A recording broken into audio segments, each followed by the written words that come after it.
My biggest piece of advice for creating a positive bedtime experience is routine and repetition. We would do things like tuck in the stuffed animals so that each of them had a bedtime. So it ends up being literally the best time of the day for both parents and their kids.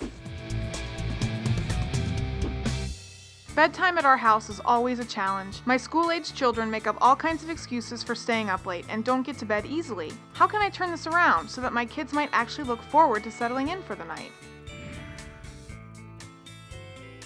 Now, our bedtime routine starts off with bath time. Bath time is not just a great way to get my daughter clean, but it also helps soothe her nerves after a long day. After bath, try putting your child in pajamas and don't forget to brush their teeth. Now, there's some no-nos to your bedtime routine. I would avoid having your child watch loud and violent TV because this gets their heart racing and pumping and arouses them at a time when you really want to put them down to sleep. Sugary foods also can rile your child up right before bedtime. Create a good bedtime routine. Your child will sleep better, they'll grow better, they'll perform better, and it creates healthy, positive parent-child relationships. We would do things like tuck in the stuffed animals so that each of them had a bedtime. We had a food that had magical properties.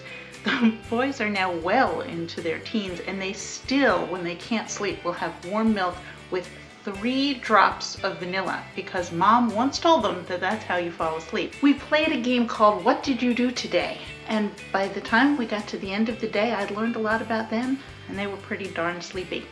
It almost doesn't matter what you do. It changes from day to day, child to child, age to age. It's the fact of it. It's the ritual of it. And they absolutely are some of my best memories.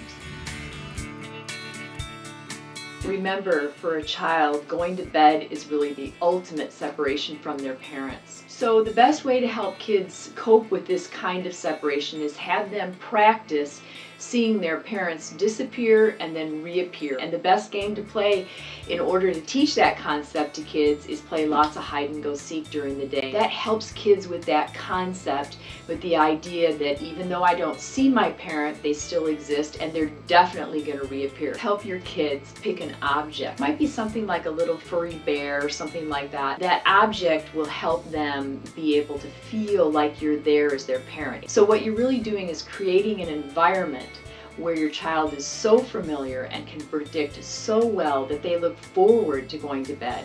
So it ends up being literally the best time of the day for both parents and their kids.